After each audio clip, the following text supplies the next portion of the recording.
Hello दोस्तों, आशा करते हैं आप सभी लोग खुश होंगे, स्वस्थ होंगे और अपनी पढ़ाई बहुत अच्छे तरीके से एंजॉय कर रहे होंगे। दोस्तों, आज की इस वीडियो के माध्यम से वन शॉट के माध्यम से हम लोग पूरा ग्रामीण परिवेश, जो कि लेखपाल के एग्जाम पॉइंट ऑफ व्यू से बहुत ज़्यादा इंपॉर्टेंट है, बाइलिंगुअल तरीके से हम लोग यहाँ पे डिस्कस करेंगे विद क्वेश्चन भी आपको हर एक टॉपिक वाइज क्वेश्चन, जितने भी टॉपिक पढ़ेंगे हम लोग उनके बारे में जानेंगे। सिलेबस शुरू करने से पहले हमको थोड़ा जान लेना है कि पहले पुराना सिलेबस क्या था, अभी जो नया सिलेबस में क्या परिवर्तन हुआ है। तो ये जो आपके सामने दिख रहा होगा दोस्तों, ये आपके सामने ओल्ड सिलेबस दिख रहा होगा। ग्राम समाज एवं विकास, यहाँ पे देखोगे तो पहले हमको ग्रामीण विकास भारतीय संदर्भ में पढ़ना रहता था, ग्राम विकास कार्यक्रम के बारे में जानना रहता था, ग्राम विकास योजनाएं एवं प्रबंधन के बारे में पढ़ना रहता था, और ग्राम विकास शोध प्रणालियों के बारे में। यहाँ पे देखोगे ग्रामीण स्वास्थ्य संबंधित जो भी योजनाएं हैं उनके बारे में पढ़ना है, ग्रामीण सामाजिक विकास कैसे होगा, ग्राम विकास और भूमि सुधार के बारे में, और त्रिस्तरीय पंचायती राज सिस्टम के बारे में। यहाँ पे आप देखोगे केंद्र व राज्य सरकार की ग्राम विकास से संबंधित परियोजनाएं संबंधित ये हैं। अब यहाँ पे आप देखोगे ये यहाँ पे दिया गया है आपके सामने सिलेबस, पूरा सेम सिलेबस है। सिलेबस देखने से वैसे आपने देख लिया है, बाकी इसका कोई रोल नहीं ज़्यादा, पढ़ना हमको सारा टॉपिक है और इसी वीडियो के माध्यम से पूरा टॉपिक कवर हो जाएगा दोस्तों, ठीक है। तो अब यहाँ पे हम लोग समझते हैं, सबसे पहला पॉइंट यहाँ पे ये जानेंगे दोस्तों कि ये जो हमारा लेखपाल होता है, आप जाहिर सी बात है लेखपाल के पद पे चयनित होंगे, तो लेखपाल का आपको यहाँ पे काम पता होना चाहिए कि आखिरकार लेखपाल का वर्क क्या होता है, लेखपाल कितने प्रकार का होता है, पहले लेखपाल को किस नाम से जाना जाता था। तो यहाँ से अब मेन हमारा टॉपिक शुरू होगा कि सर लेखपाल के प्रकार, कार्य और उनकी भूमिका, लेखपाल के टाइप्स और फंक्शन एंड रोल्स के बारे में हमको यहाँ पे जानना है। बात करें अगर इतिहास में, तो पहले लेखपाल को किस नाम से जाना जाता था? पटवारी। दिल्ली में अगर आप जाएंगे तो अभी भी पटवारी के नाम से ही इसको जाना जाता है। बट उत्तर प्रदेश में क्या हुआ था, 1952 में चौधरी चरण सिंह ने क्या किया है, पटवारी नाम चेंज करके लेखपाल कर दिया गया है। क्यों किया, इसके पीछे वो बड़ा कारण है, अभी आपको आगे समझ में आएगा। क्योंकि लेखपालों ने हड़ताल कर दिया था, जो पटवारी थे हड़ताल कर दिया था उन्होंने। तो यहाँ पे आप देखोगे लेखपाल मुख्य रूप से दो प्रकार के होते हैं। एक राजस्व लेखपाल होता है जिसको रेवेन्यू लेखपाल के नाम से जानते हैं, या टैक्स रेवेन्यू लेखपाल, और एक जो होता है वो चकबंदी लेखपाल होता है। क्या होता है? चकबंदी लेखपाल होता है, ये दिख रहा होगा आपके सामने, चकबंदी लेखपाल होता है। इसको कंसोलिडेशन लेखपाल के नाम से जानते हैं। आप देखोगे यहाँ पे लेखपाल के प्रकार जनरली आपने देख लिया, दो प्रकार के लेखपाल होते हैं। अब यहाँ पे आप देखोगे एक होता है राजस्व लेखपाल। अब राजस्व लेखपाल का पास क्या काम होता है, क्या होता है, तो इसका जो विभाग होता है या राजस्व विभाग के अधीन कार्य करते हैं। Department they work under the revenue department, ठीक है। इनका जो कार्य क्षेत्र होता है एक निश्चित हल्का होता है। कुछ गाँवों का जो समूह होता है उसको हम क्या बोलते हैं? हल्का बोलते हैं। तो इस चीज़ को याद रखना, पूछ सकते हैं हल्का क्या होता है, तो it is a group of क्या, विलेजेस। हल्का क्या होता है? ग्रुप ऑफ विलेजेस होता है। अब इनका काम क्या होता है? इनका पद स्थायी होता है और ये भूमि के मालिकाना हक, लगान वसूली और रिकॉर्ड प्रबंधन का कार्य करते हैं। मतलब there post is permanent and they handle land ownership rights, revenue collection and records management. इनका मेनली काम रिकॉर्ड बनाना होता है, किसकी ज़मीन किसके नाम है, क्या है, ये सारी चीज़ें देखना रहता है। और ये रिपोर्टिंग किसको करते हैं? ये राजस्व निरीक्षण कानूनगो को रिपोर्ट करते हैं। इनसे जो बड़ा अधिकारी होता है कानूनगो। कानूनगो के बाद फिर नायब तहसीलदार आएगा, फिर नायब तहसील के बाद तहसीलदार आता है, फिर एसडीएम, डीएम, ये सारी चीज़ें होती हैं, ठीक है। अब यहाँ पे आप देख पा रहे होंगे किसको रिपोर्ट करता है, तो याद रखना कानूनगो को रिपोर्ट करता है। अब अगर हम यहाँ पे बात कर समझें, जो चकबंदी लेखपाल होता है यह चकबंदी विभाग के अधीन कार्य करता है और इसकी नियुक्ति किसी गांव में चकबंदी प्रक्रिया के दौरान की जाती है, ठीक है ना। अब चकबंदी क्या होती है आगे पता चलेगा, कब चकबंदी शुरू हुई, कहाँ पे शुरू हुई, सारा पता चलेगा। अवधि की बात करें तो चकबंदी प्रक्रिया पूरी हो जाने के बाद इनका कार्य उस गांव में समाप्त हो जाता है। भाई जहाँ चकबंदी कंप्लीट हो जाएगी वहाँ से इनका काम खत्म हो जाएगा, ठीक है ना। अब यहाँ पे आप देख पा रहे होंगे दोस्तों, लेखपाल की नियुक्ति कौन करता है? तो याद रखना जो लेखपाल की नियुक्ति होती है, अपॉइंटमेंट ऑफ लेखपाल, नई संहिता जो यूपी रेवेन्यू कोड है 2006 के तहत, धारा 16 के तहत जो सेक्शन 16 है, लेखपालों और राजस्व निरीक्षकों, इंस्पेक्टर और कानूनगो जिसको बोला जाता है। अभी देखो लेखपाल का धीरे धीरे सब इंस्पेक्टर के नाम से भी इसको जाना जाएगा। सब रेवेन्यू सब इंस्पेक्टर, ठीक है, की नियुक्ति का प्रावधान इस धारा में, धारा याद रखना, पूछा जा सकता है। धारा 16 के तहत लेखपाल की क्या होती है, नियुक्ति होती है, ठीक ना। और इसकी नियुक्ति का प्रावधान देखोगे तो इस धारा के अनुसार है। और इसकी नियुक्ति कौन करता है, जो कलेक्टर होता है दोस्तों। जो कलेक्टर होता है प्रत्येक तहसील में गाँव के अभिलेखों के रख रखाव और सुधार के लिए लेखपालों की नियुक्ति करता है। इससे पहले लेखपाल का वर्णन उत्तर प्रदेश भू राजस्व अधिनियम जो एक्ट था, यूपी लैंड रेवेन्यू एक्ट 1901 की धारा 23 में था। अभी किस में है, धारा 16 में। 2006 का एक्ट चल रहा है, ये पुराना एक्ट था। पहले किस में था, धारा 23 में, जिसे अब नई संहिता प्रतिस्थापित कर दी है, मतलब चेंज कर दिया गया है, ठीक ना। और ये जो पद होता है ग्रुप सी का पद होता है, ये तो पता ही होगा आपको। लेखपाल एक ग्रुप सी समूह का कर्मचारी होता है, ठीक। अब यहाँ पे आप देखोगे उत्तर प्रदेश में पटवारी पद का नाम बदलकर लेखपाल करने का श्रेय चौधरी चरण सिंह को जाता है। आपको पता होगा 1952-53 के दौरान हुआ था ये। 1952 में जब उत्तर प्रदेश में जमींदारी उन्मूलन अधिनियम लागू किया गया तो पटवारियों ने इनका विरोध किया, क्योंकि वे पुराने जमींदारों के प्रभाव में थे। भाई पैसा मिलता था, संपर्क में रहते थे। अब चौधरी चरण सिंह ने उनके दबाव में आने के बजाय 27,000 पटवारियों के इस्तीफे स्वीकार कर लिए। ये बहुत अच्छा काम किया। इसके तुरंत बाद उन्होंने पटवारी पद को समाप्त कर दिया और उसकी जगह लेखपाल नामक नया पद सृजित किया और नई भर्ती की प्रक्रिया शुरू कर दी, ठीक ना। ये ज़मीन जो होता है, याद रखना, ज़मीन जो लैंड का राइट था, ये एक मौलिक अधिकार था article number right to property article number 31 के तहत। बट और 19 में भी राइट टू प्रॉपर्टी दिया गया मौलिक अधिकार में, बट इसको चेंज किया गया, इसको लीगल राइट बना दिया गया।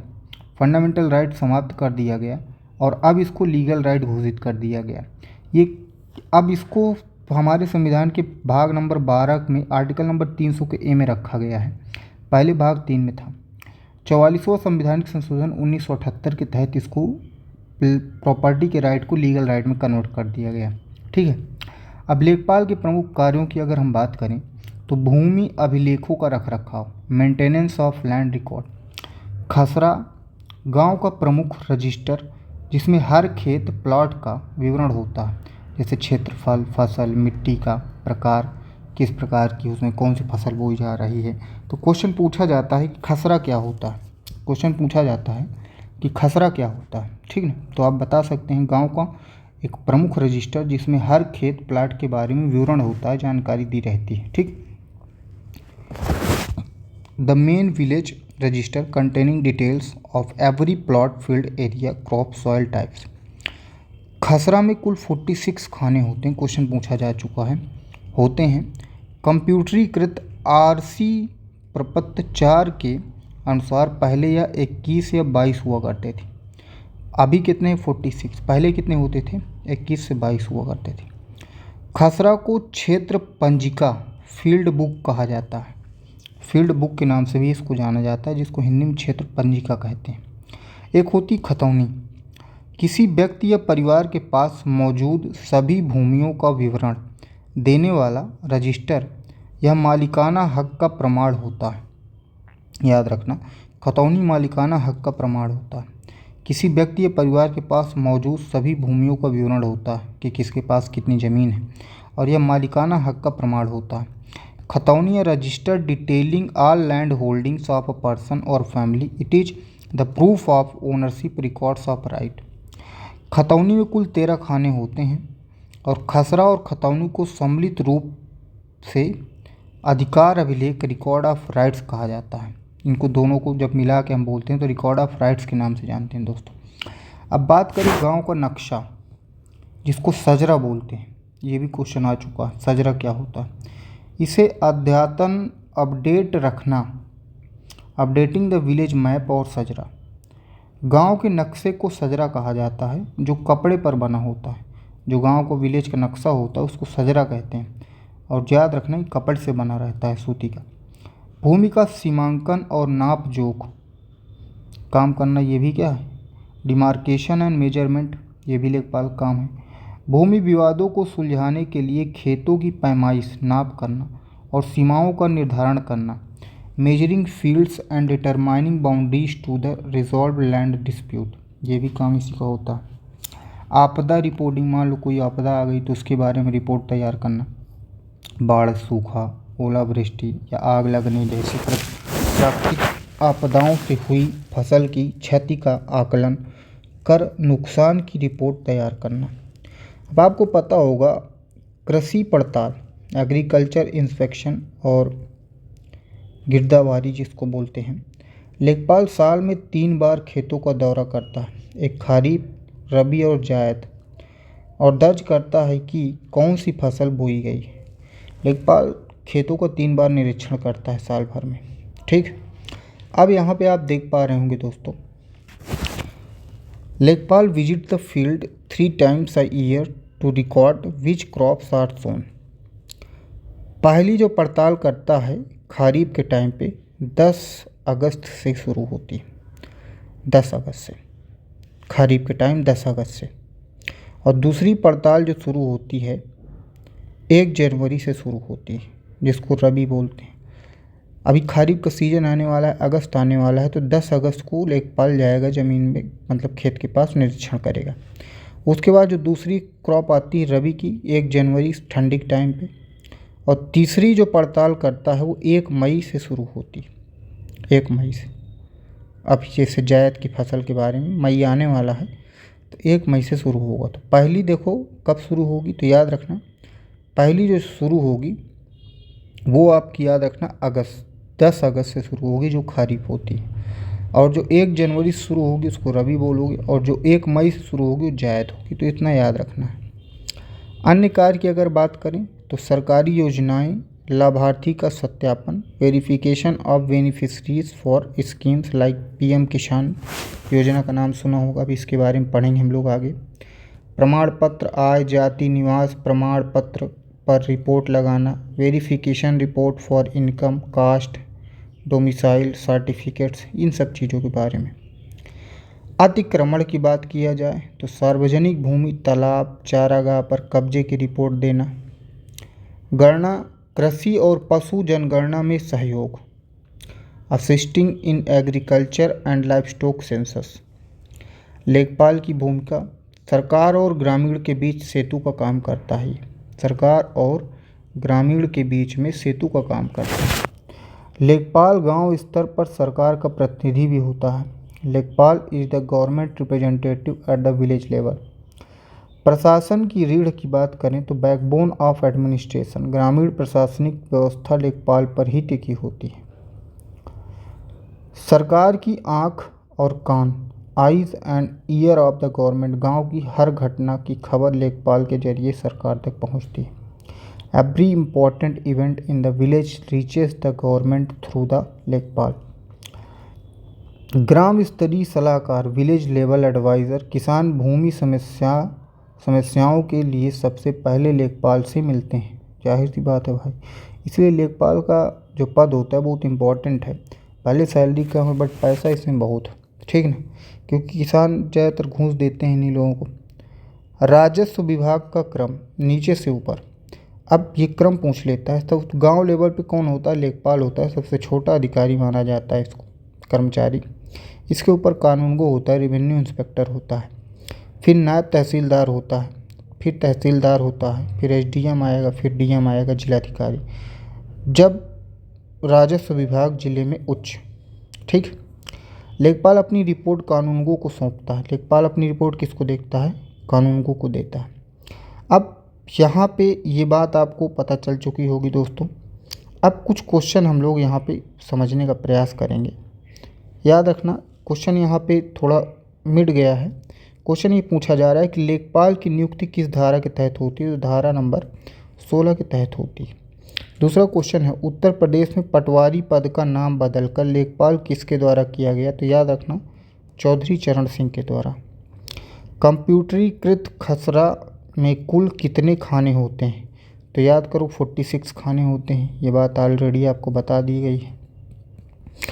लेखपाल द्वारा की जाने वाली दूसरी कृषि पड़ताल रबी की फसल कब शुरू होती है? तो 1 जनवरी। रबी की कब? 1 जनवरी। और 10 अगस्त को कौन सी शुरू होती है? खरीफ की। और 1 मई को कौन सी शुरू होती है? जायद की। तो ये याद होगा आपको। प्रशासनिक पदानुक्रम में लेखपाल अपनी रिपोर्ट सीधे किसे सौंपता है? तो कानूनगो को सौंपता है। चकबंदी लेखपाल किस विभाग के अधीन कार्य करता है? तो याद रखना, चकबंदी किसके विभाग काम करता है? तो चकबंदी विभाग के। गांव के नक्शे को कपड़े पर बनाया जाता है, उसको क्या बोला जाता है? तो सजरा बोला जाता है। ये बता चुके हैं भाई आप, ठीक है। अब किसानों की मालिकाना हक का प्रमाण। मालिकाना हक का प्रमाण कौन होता है? खतौनी होती है। लेखपाल के तबादले का अधिकार किसके पास होता है? तो याद रखना, ये एसडीएम के पास होता है। चकबंदी लेखपाल का मुख्य कार्य क्या होता है? किसानों की बिखरी भूमि को एक जगह करना, ठीक है। अब यहाँ पे आप देखोगे दोस्तों, ग्राम विकास भारतीय संदर्भ में, तो ये तो था हमारा नॉर्मल जितना चीज़ हम लोग देख लिया। अब जो ग्राम विकास, ये टॉपिक हमारा पहला ख़त्म हो गया। अब दूसरा टॉपिक है ग्राम विकास भारतीय संदर्भ में, rural development in Indian context. ग्राम विकास अर्थ और महत्व। मीनिंग, ग्राम विकास का अर्थ केवल कृषि का विकास करना नहीं है। इसका उद्देश्य ग्रामीण क्षेत्रों में रहने वाले लोगों के सामाजिक, आर्थिक, राजनीतिक और आध्यात्मिक जीवन में गुणवत्ता या गुणात्मक सुधार करना होता है, जिसको क्वालिटेटिव इम्प्रूवमेंट लाना होता है, ये माना जाता है, ठीक है। अब अगर हम यहाँ पे बात करें इसका, यही दिया गया है, rural development does not means just agricultural development, it aim at a qualitative improvement in the social, economic, political and spiritual life of people living in the rural area. अब इसका ऑब्जेक्टिव क्या होता है? उद्देश्य की बात करें तो गरीबी उन्मूलन, साक्षरता दर बढ़ाना, स्वास्थ्य बुनियादी सुविधाओं में सुधार और बुनियादी ढांचा जैसे सड़क, बिजली, पानी, आवास विकसित करना। Poverty alleviation, increasing literacy rate, improving health facilities and developing infrastructure, roads, electricity, water, housing, ये सारी चीज़ें।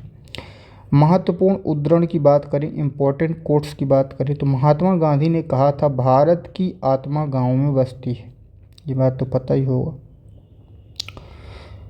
महत्वपूर्ण जनसांख्यिकी की बात करें, इम्पोर्टेंट डेमोग्राफिक फैक्ट की बात करें तो भारत की ग्रामीण जनसंख्या, रूरल पॉपुलेशन की बात करें अगर हम लोग यहाँ पे दोस्तों, तो 2011 की जनगणना के अनुसार भारत की लगभग 68.84% जनसंख्या गांव में निवास करती है।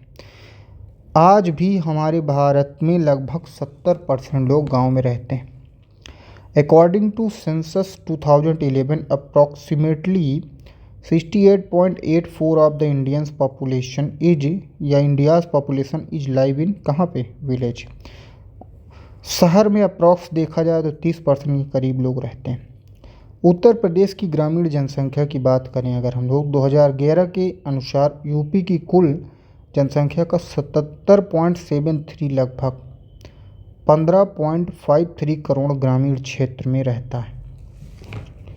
देश में सर्वाधिक है ये बात याद रखना, देश में क्या है ये सर्वाधिक है। ग्राम विकास का अगर इतिहास हम समझें तो ग्रामीण विकास के इतिहास को मुख्य रूप में 2 भागों में बांटा जा सकता है, स्वतंत्रता पूर्व और स्वतंत्रता के पश्चात। The history of rural development mainly classified into कितने, या divide into 2 parts. First, pre independence मतलब आज़ादी से पहले, और पोस्ट इंडिपेंडेंट आज़ादी के बाद की क्या क्या रूपरेखाएँ थी। तो स्वतंत्रता पूर्व व प्रारंभिक परियोजनाओं की बात करें अगर हम लोग, तो श्री निकेतन परियोजना 1920 में आई थी। श्री निकेतन योजना 1920 में आई थी। फाउंडर इसके रविन्द्रनाथ टैगोर जी थे। पश्चिम बंगाल से इसको शुरू किया गया था। इसका उद्देश्य ग्रामीणों को आत्मनिर्भर बनाना था। इसे ग्राम पुनर्निर्माण का प्रयास कहा गया। ग्राम पुनर्निर्माण का क्या बोला गया? प्रयास कहा गया। निकेतन योजना आई है, याद रखना, कब? 1920 में। फाउंडर कौन थे? रविन्द्रनाथ टैगोर। पश्चिम बंगाल से इसको रिलीज किया गया। गुड़गांव परियोजना 1920 में ये भी आई है, गुड़गांव परियोजना। एफ एल ब्रायन इसके क्या हैं? फाउंडर हैं, ठीक है ना, डिप्टी कमिश्नर। यह पंजाब अब हरियाणा में शुरू की गई थी। इसका जोर ग्राम उत्थान, विलेज अपलिफ्टमेंट से था इसका, याद रखना, गुड़गांव परियोजना, ठीक ना, अब हरियाणा में है, पहले पंजाब में शुरू की गई थी 1920 में। Started in Punjab no Haryana, the emphasis was on village upliftment. Marthandam परियोजना, मारथंडम प्रोजेक्ट 1928 में आया था। डॉक्टर स्पेंसर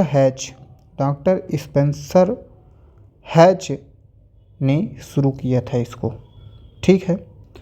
लोकेशन केरल में, त्रावणकोर में इसकी शुरुआत हुई थी।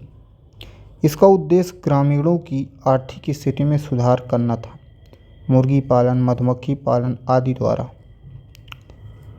सेवाग्राम परियोजना 1936 में शुरू हुई, महात्मा गांधी जी के द्वारा, वर्धा महाराष्ट्र से शुरू की गई। क्वेश्चन पूछा जा चुका है। सेवाग्राम परियोजना महात्मा गांधी जी के द्वारा, लोकेशन वर्धा महाराष्ट्र से शुरू की गई।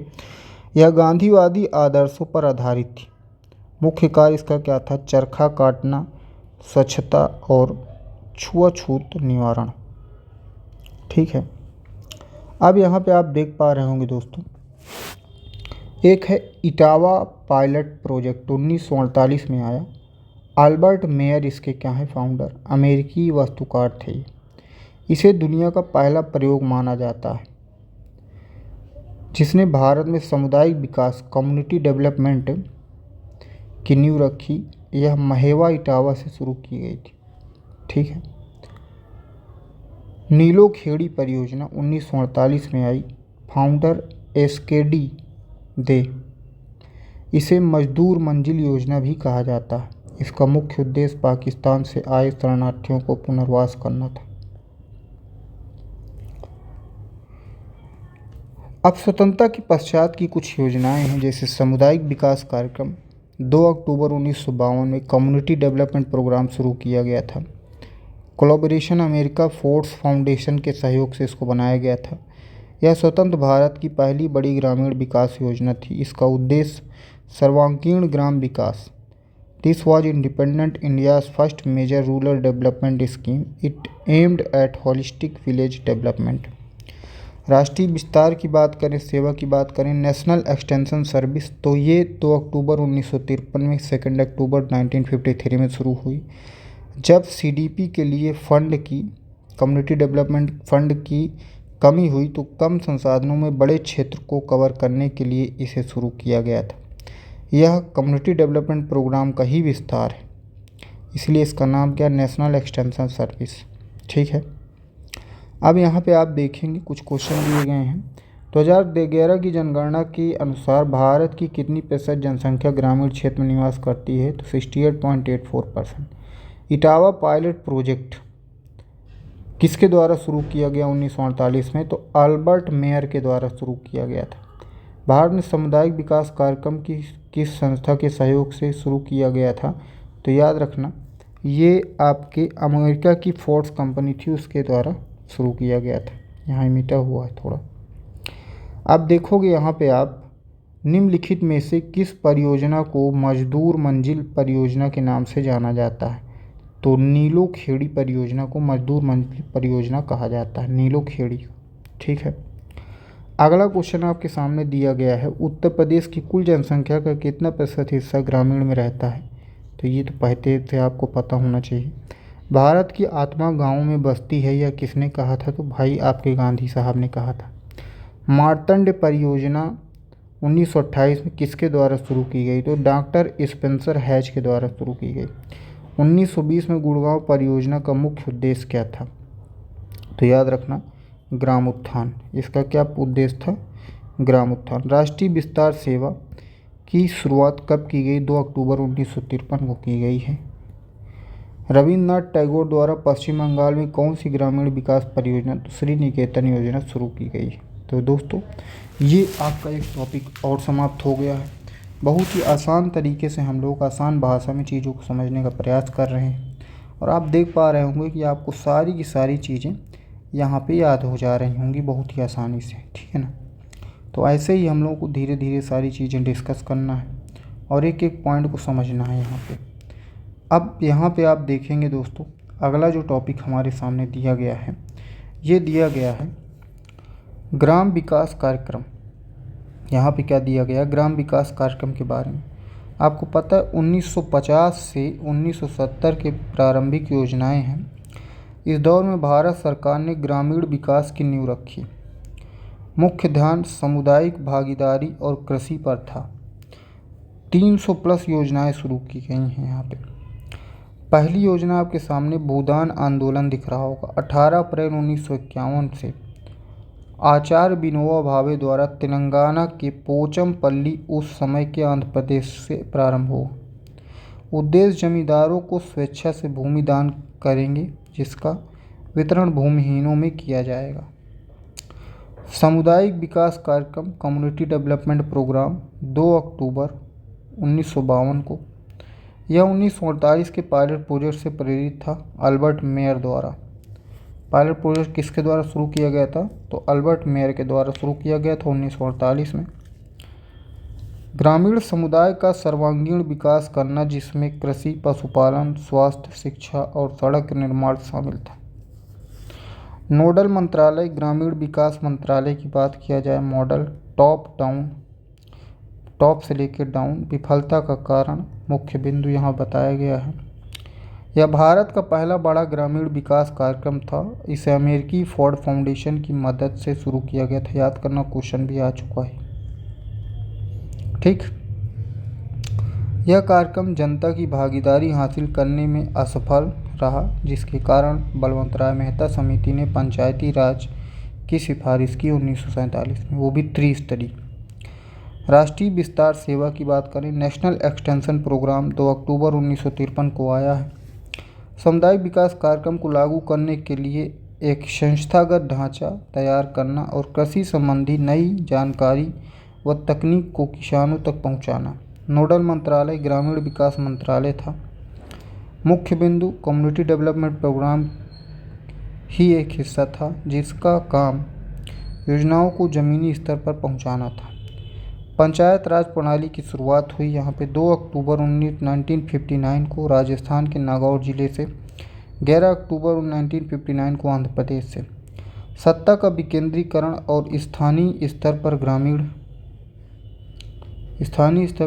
प्रशासन की स्थापना, ताकि ग्रामीण विकास में लोगों की सीधी भागीदारी हो।